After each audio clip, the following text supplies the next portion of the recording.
Welcome to Music and Medicine. Welcome to Music and Medicine. Welcome to Music and Medicine. I'm your host, Dr. Moshe Lewis.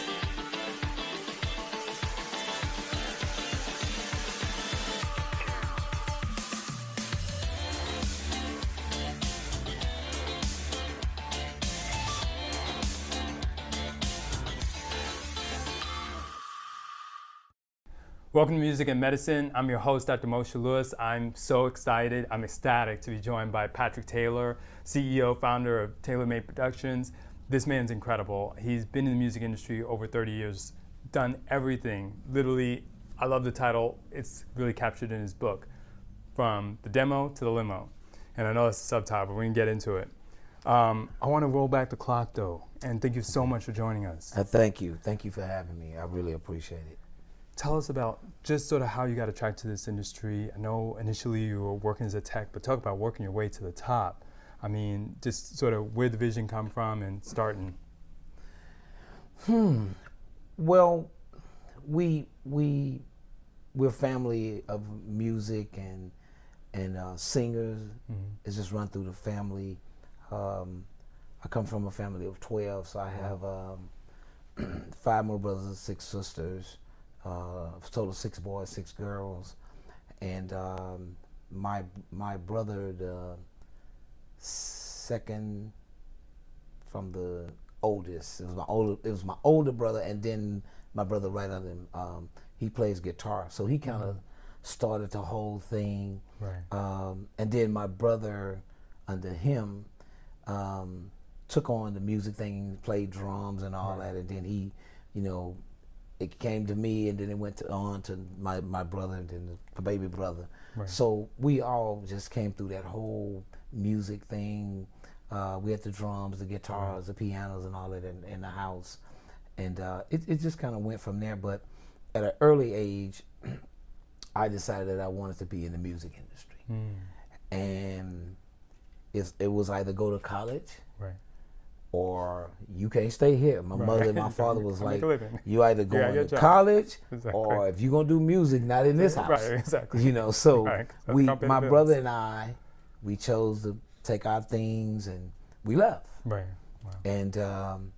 And it started then. We took it seriously at 18, 19. Right. And we were able to get in this band. The band was out of Houston. It was called the Glass Band. Right. We had a record called Bedrock. Wow. We took the Flintstones. Most people don't know. Sure. There used to be a song on the Flintstones Right. called Bedrock. Sure. Right. So we took that. Right. That was the town they were in. And that was right. And we took that. And when they talk about, I guess nowadays flipping a record or sampling a record, Right. we use that Bedrock whole thing. We got it from the Flintstones. So, but anyway. And then after I did that, I became the road manager, the wardrobe person, the sound engineer. I was the roadie back then, is what they call them, roadies. Right, exactly. I was setting up the gear. Right. And I began to just learn how to do everything. And it just moved me over, went from that band on to another local band that we had in Houston called Jefferson Inc. Right. And I started working for them, and the drummer named Willie Jefferson, he saw me working with the first band, and he wanted me to come and work with his band. So I went to work with him, and he was connected to Mays, Frankie Beverly and Mays. He had a connection to them, and he was blessed with an opportunity to go on the road and do transportation for Mays, because back then, like 91, 92, somewhere along in there, Mays would travel with their own transportation. They wouldn't do local ground transportation in cities. Okay, see. I was one of the guys that was able to drive. I drove a van. And just, people say right place, right time back then. I was just in the right place at the right time, and that's how I was able to make it over to Mays. But I put the work in. Of course. to get to that point to just drive the van. Right, sure, right. I was excited about driving the van. Right, I wasn't you started even. out initially doing tech work. Right, exactly. It was just tech work, and Right. from tech work to okay, come work for me. Right. And when I went and worked for Willie Jefferson, which was a leader of Jefferson Inc. Right. He was a drummer. Sure. So I had to set up all his drums. Right, everything. Sure. But I learned that from the first group, the Glass Band, how to set up all the equipment and everything or whatever. And that's how my journey started at 18, 19, just graduated from high school, never went to college. I went straight into what I wanted to do. And it's been a blessing because most people don't, come out of high school knowing what they want to do. It's right. Not. They're figuring it out. Exactly. No, I didn't have to figure it out. I was like, I'm in this music. That's it. Sure. Yeah, whatever it takes. So I wanted to tease that out a little bit. Do you sense that it almost was sort of maybe even a divine intervention that you were able to get into really sort of the business side of things relatively early, which really has allowed your longevity in a tremendous career? Because many times people find that if they really want to always be in front of the camera, in front of the mic, so to speak, it can be a lot harder, many more ups and downs, harder to sustain, harder to maintain. There's so many people with talent, but there are only a few that really sort of know the business side. Yeah, and it's interesting because I always, when I meet someone and we started talking about the music industry, everybody want to be on stage. Right. Everybody want to be the person, that guy or that young lady or that young man. They all want that. But behind the scenes is where it all is put together. Right. We help the main artists go to the stage by taking care of the odds and ends and the business part of it to get them to the stage. And I just fell in love with that part. I thought it was just exciting and attractive to do a deal, to put a deal together, and once the deal go together, and then you meet like a lot of powerful people. Right.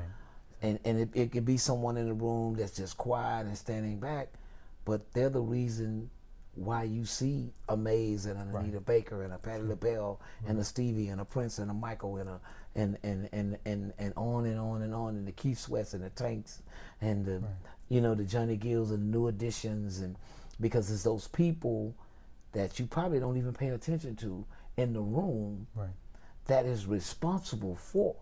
And interesting enough about this, whether we know it or not, 9 times out of 10, when you hear artists that you love in this day and age, and back in the the mid to late 70s, all the way up to like 2009, and I may be stretching it, most of those artists was discovered or found by someone that you probably don't even know. Right, I've heard of You've never heard of the person that actually walked them into the label or walked them to someone that was connected. And I always say it's relationships. Yes, absolutely. People think it's about money, but it's the relationship that puts you in the position. If you looking for money or you want to make money, of course we do, but don't ever overlook your relationships. I love that. Because we burn a lot of bridges by overlooking people.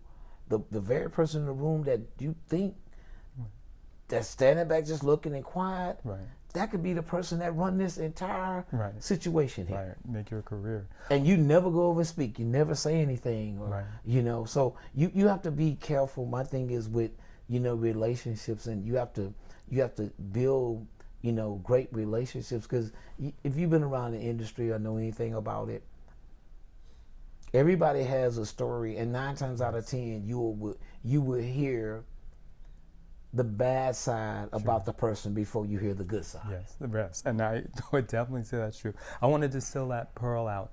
Some young person that you may want to try to give advice to that may be listening to this, what would you sort of tell them in terms of maybe not having the ego?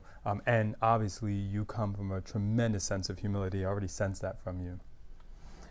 My thing to any young person is you have to understand yourself first.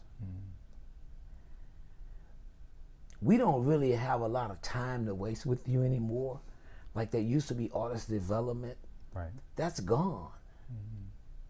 We expect a young person to come in at a level. And why? Because we have saw maybe one or two young people come in and have a sense of direction and understanding. But we put that on every young person. Like, you need to be ready. You have to, be willing to get up and go. You have to do this and you have to do that. Well, but are we willing to teach them? Right. Are we willing to take time out to teach them? And before we even get to that point, what about their spirit and what about their faith? Right. And just, we don't know the background of what they're coming from. Yes. That's a good point. So we take them and we throw them in this situation, Right. and we expect them to be more mature than what they are. Right. And we forget, you may meet a young man or a young lady that's 21 or 22, but they act like, Right. or it feels like, oh, I can tell you're a little bit more mature Right. than your age. But then when the rubber meet the road, that age show up. Right. Sure. Right. And we have to be careful not to overlook the age of that person. And the one thing that I teach in my Think It, Say It, Do It project, Right. we'll talk about that later on in this interview, but I teach, be faithful to yourself. I like that. First and foremost, understand the faith and the power and the spirit that you have within you, because your spirit changed the room.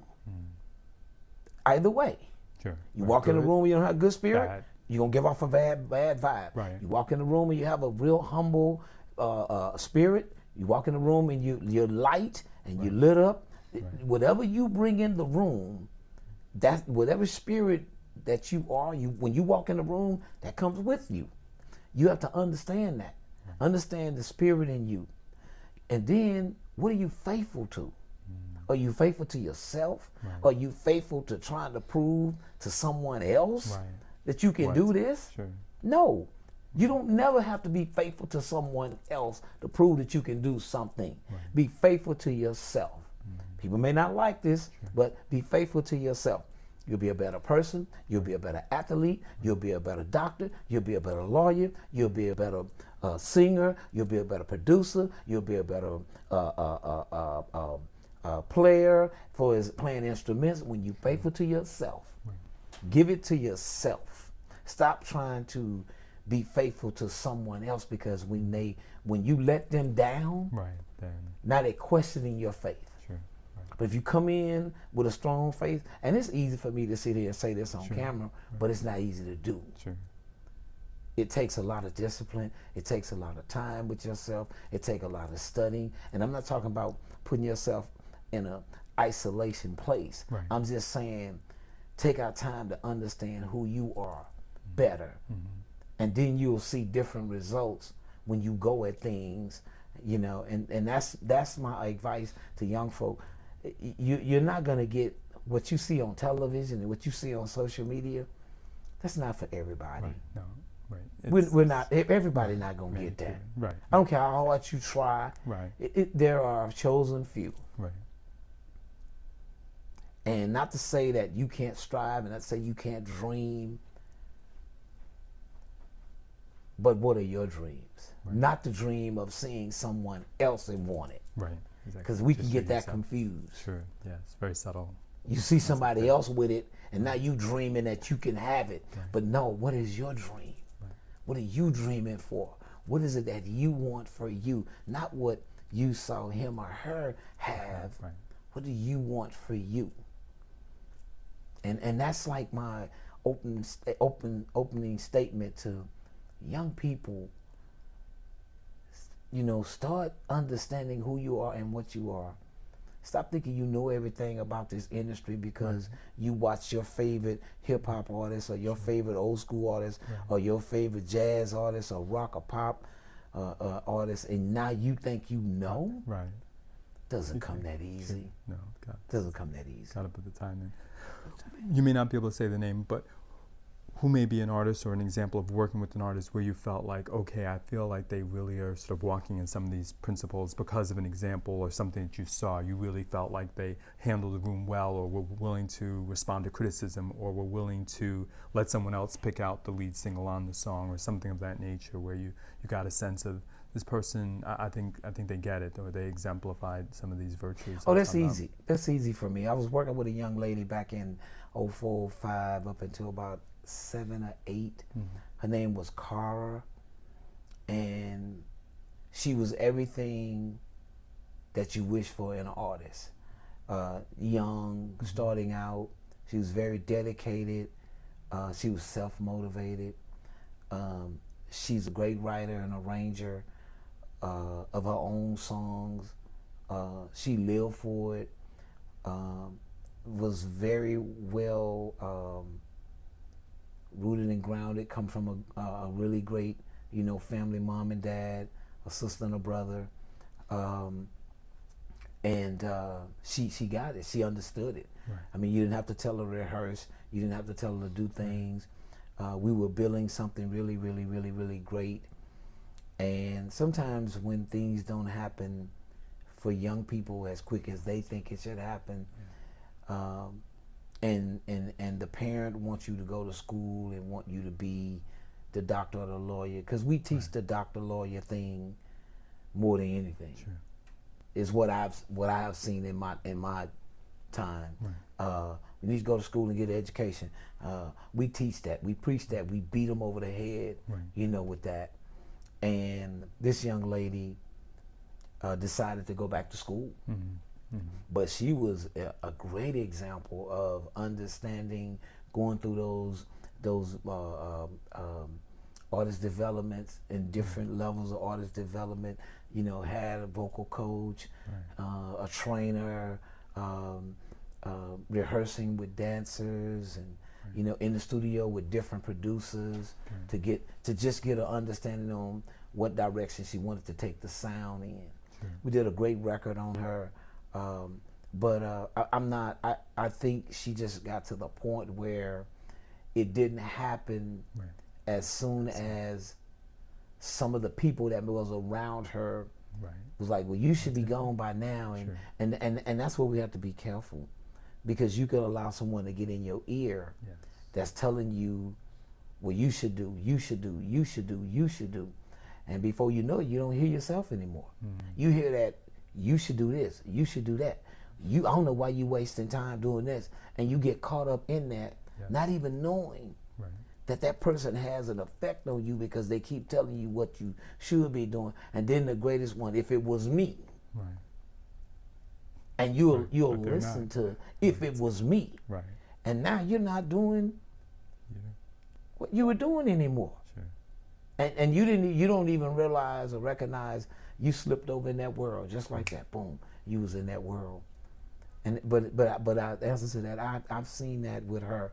Mm-hmm. She was a great, and she would have, if she had stayed with it, Right. she would have been very successful. And there's a young kid out of Chicago named Messiah, and he's under my wing. But his zeal for continuing to write records, he has not put a lot of records up on social media.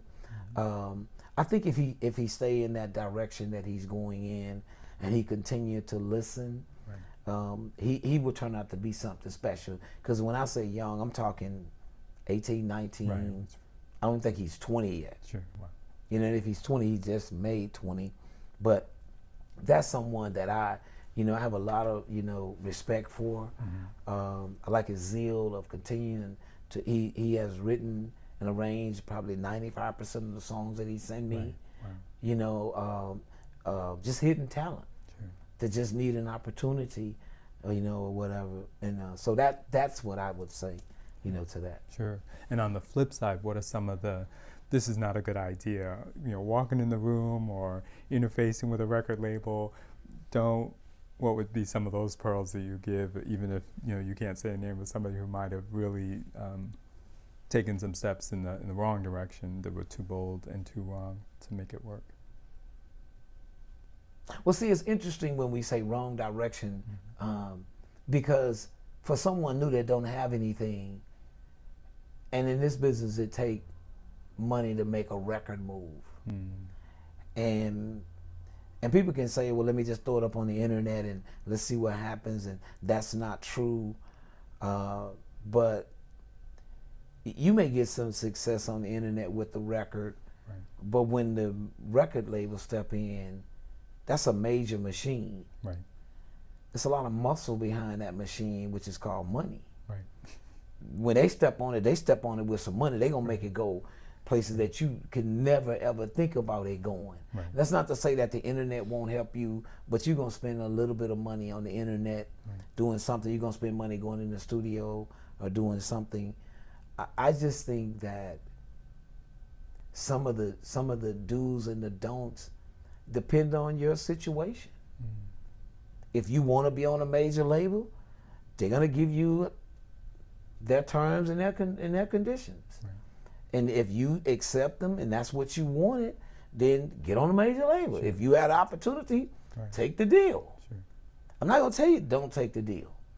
Do you have to take the deal? No. Right.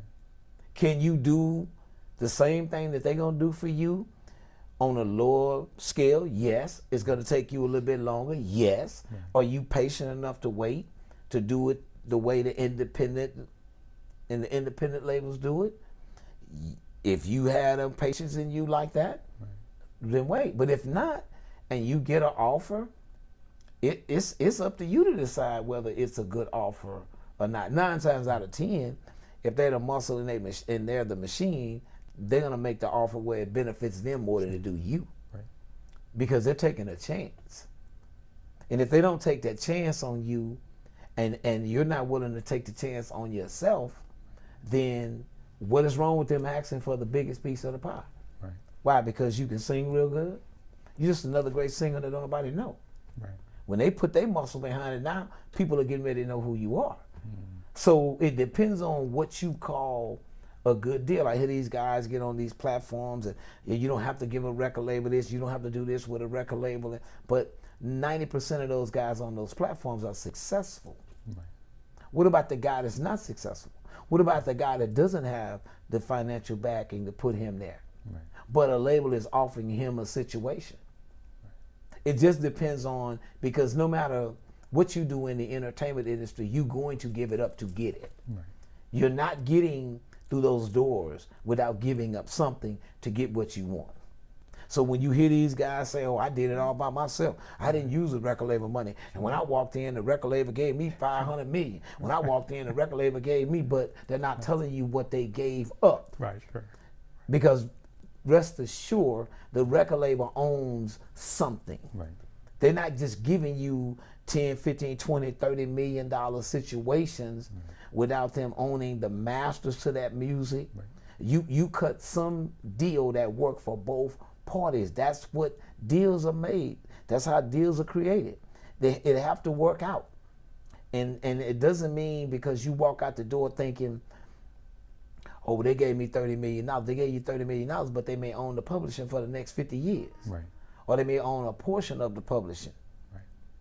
So you're going to give it up to get it. It's just what you're willing to give up. Who's going to give you $100 million or $200 million deal and you're not going to give up something? Sure. Business just don't work that way. Right. And I think it's good for you to be able to say that and for us to be able to be honest about it, because like you said, you'll hear a lot of big names now that are much more known, and there are a lot of issues even currently with some artists that are out in the media and things of that nature. But some of these issues are real. At that time, you didn't have the platform, you didn't have the following, you didn't have the backing, you didn't have the sales that you may have now. Now you'd like to renegotiate. Doesn't necessarily make it wrong. It's just at that time you weren't. It's just at that time you weren't. And right. It's like social media is such a force and driving, and it's like a gift and a curse. Right. Because you could be a great singer with low numbers and they're not going to raise their eyebrows to look at you. Right. You could be an okay singer with decent numbers and they start to raise their eyebrows. You could be a horrible singer with millions of numbers and now you're a star. Right. So now the person that is really talented, you won't never hear that about that person. He or she will never, and I say never, they probably won't ever get to the level of where they're trying to get because they're bringing what they quote call real. They are very talented singers, and some of them are even greater singers than others. But when you start talking about singing, it don't really mean anything to social media, because there's a lot of people that could sing, but do they have social media? Want to know what's the data, what's the numbers, where's the numbers? And when y'all get to a certain number, then we'll start to raise our eyebrow and see what you're doing. Do you have the followers? And that's the issue that a lot of people don't get and don't understand. It's not that you can't sing. It's not that you don't have a great record. It's not that you're not a great business guy, or not that you're not a great businesswoman. It's just that you don't have the numbers.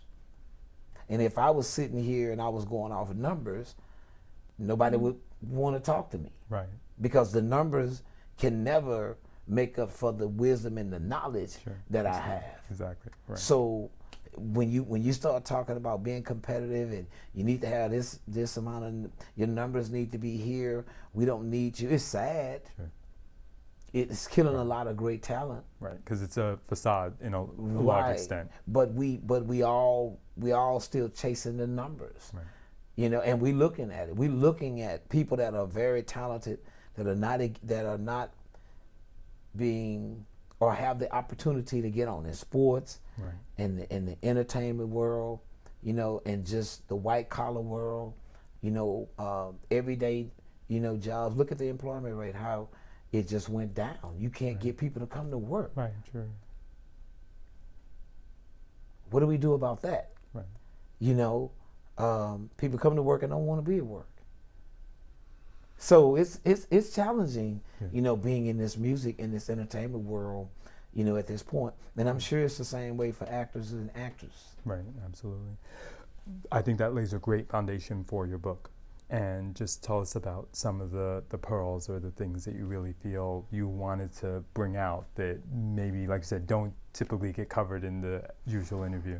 Well, when I did This Is Music Now, from the demo to the limo, we used to do demo tapes. Yes. And we would send a demo to a record label and all that, and if you were able to get you a record deal, you went from a demo to a limo. Right.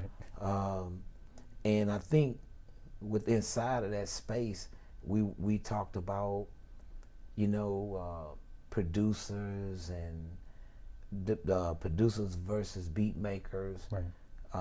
We talked about lining up, which understanding to stay in your zone, do what you do best, master, you know, what you do, your craft.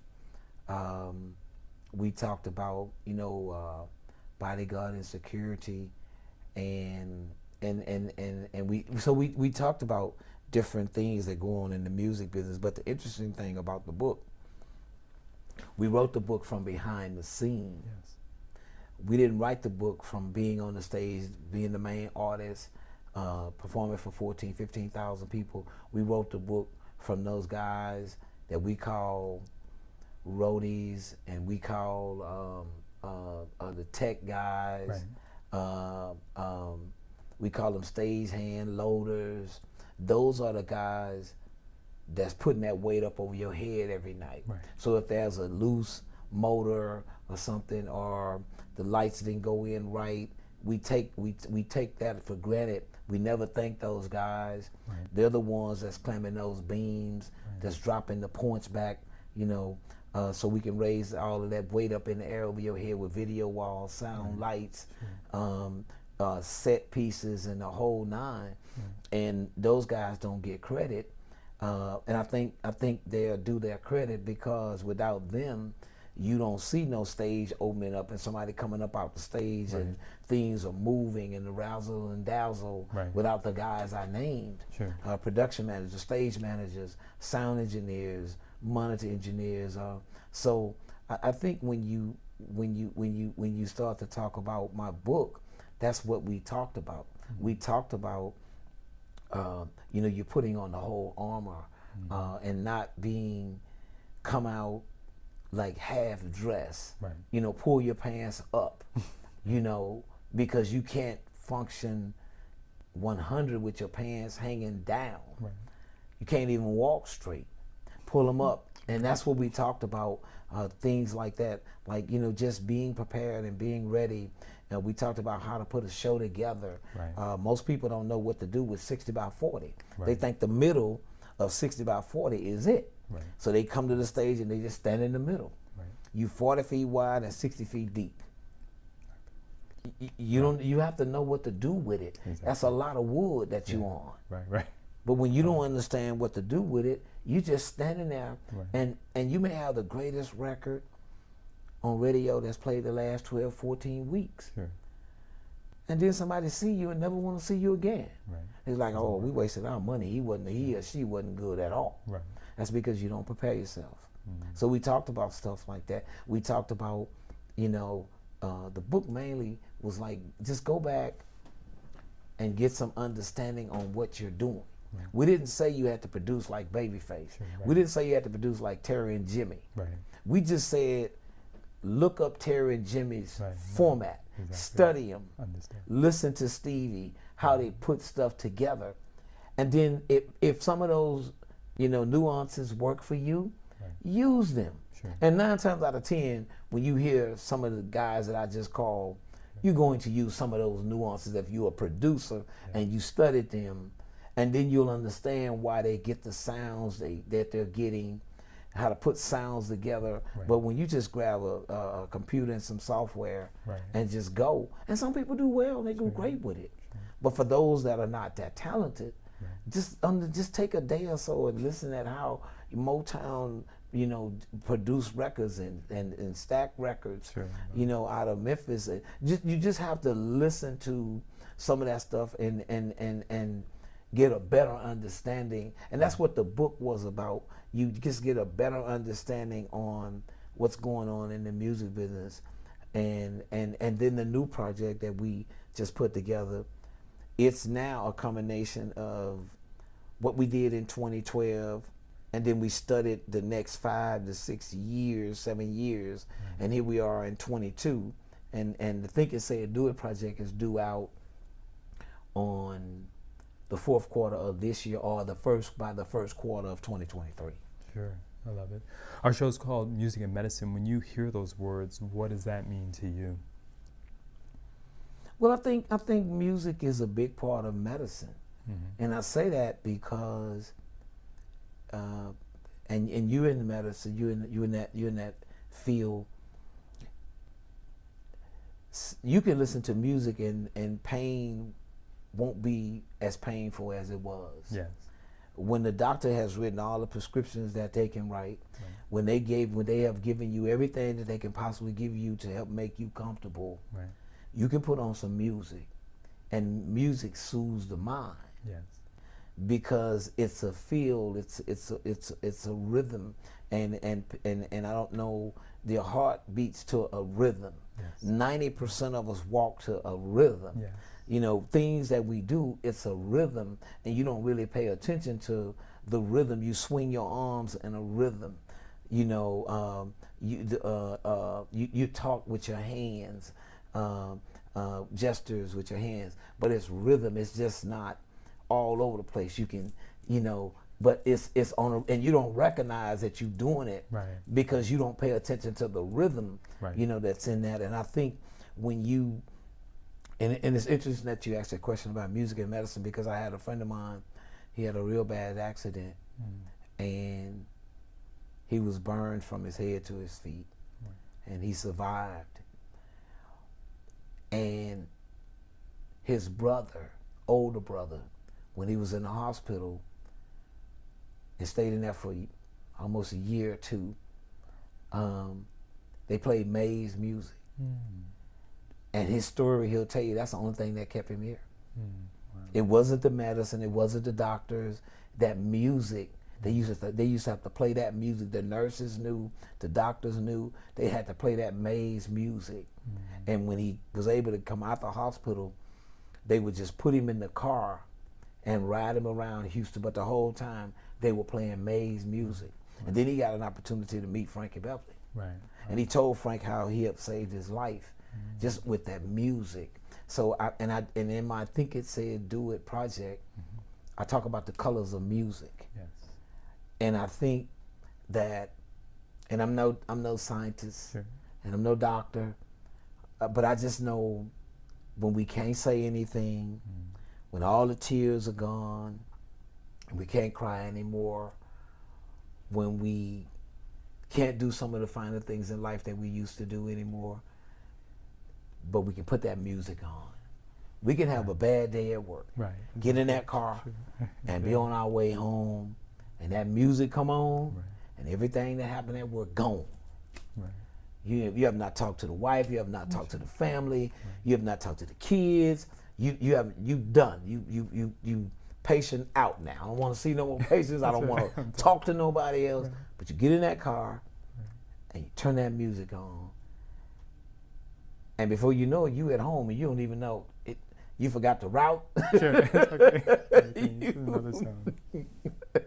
I think I know that it helps because the rhythm, like I said, I talk about that and think it, say it, do it, from the rhythm of the drums, to the heartbeats. I mean, from the rhythm from the pulse of the drums, the rhythm of the guitars, the heartbeat of the bass, holding it down. I mean, I just think that music eases the soul. Yes.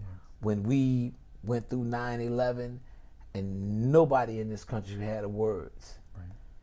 They had music playing. Yeah. When they couldn't believe, we couldn't believe what we were looking at. And if you go back and you pay attention, or if you ever see it, the only words that was speaking was the music. Right. It was quiet. Mm-hmm. U.S. was quiet, but the music was there. Right. The music was there, and that was a song for everything. It's a song for everything. Absolutely. I want to take the points you're making home with this concept and just open it up wider. What are those elements that you feel really help make music or a song, not necessarily just a hit, but make it last? But you spoke about Frankie's music, and it's lasted such a long time and will outlive him. I think that time and that era. Mm-hmm. I think it's very difficult for us to get a great song now. Right. Very difficult. Do your research. Mm-hmm. It's we can get a song talking about some things that's going on, but that's not what I'm talking about. Mm-hmm. You won't get those Patti LaBelle's and Anita Baker's and the Luthers and Barry White's and Teddy Pendergrass's and Michael Jackson's and Prince's and Stevie, Gap Bands, Commodores, LTD, Cameo, Brick. You just won't get those records no more. That time and that era where those artists were, and a lot of those songs was writers, right. and we have left writers. We have producers and beat makers that are now the writers. Right. And that's not how those great records came. Those great records came from teams of writers writing for the artists. Right. And Frankie Beverly is special because, he was blessed with the ability to be able to write and arrange and play guitar, and piano. So he heard it different. That's why Prince was such a, phenomenal musician. Not even we're talking about the talent, we're just talking about the musicianship, right. And them understanding the music. We got those great songs, and I say 10, 15, 20 years from now, a lot of the hip hop music, you won't hear it, right. But those same songs and those same artists I'm talking about now, those songs are still playing to this day. Right, because they was written, arranged, and produced, and mixed properly. Right. And we don't get that anymore. I can start a beat bopping and you can start rapping, right. And we can put it on social media and get 1 million views. Right. I can start singing and sound great, and you can start singing and we sound great, harmonizing together, and individually we sound great, and we'll never get a hit. Right. We'll never get one hit on social media. We could act a clown, or we can do something foolishness, right. And act a fool, and we get 1 million hits. Right. We tell the truth or do something that's of value, and we don't get one hit. And it's sad to say, but that's what it is now. Right. You know? It's true. The quality has changed. Right. And putting the work and Right. the instruments. Oh, yeah, yeah. And like you said, this whole team collective of really building and putting a project together, Absolutely. as opposed to just maybe too quickly Absolutely. manufacturing. You look at Lil Face, Right. LA and Babyface. Right. You look at Terry Lewis and Jimmy Jam. Right. See, we talking about now. We talking about writers and producers. Exactly. Right. See what I'm saying? You look at Motown, and you think about all of those guys that was over there that was writers and arrangers for the people like Smokies and the people that came from over there, and the Jackson Fives, that when they wasn't writing records and they had people that was writing records in the Diana Rosses, you know, and you look at the Whitney Houston when Clyde Davis and them had teams around her that was writers, you know, and that's why you won't get that. No. You can search. Now, will I sit here and lie and tell you that there's somebody that can probably sing Whitney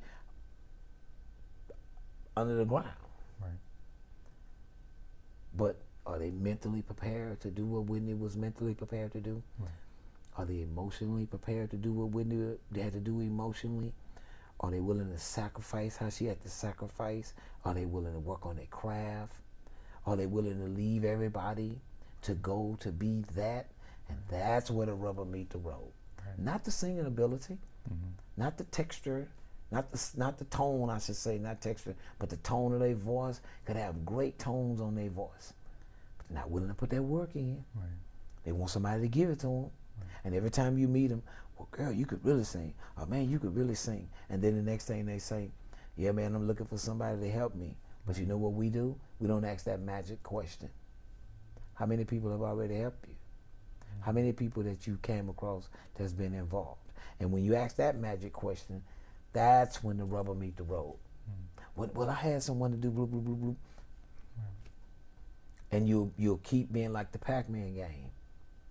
You'll start off and you got to go this way and go this way. But if you notice on the Pac-Man game, you can run off the board on one side and come back on the other side. Right.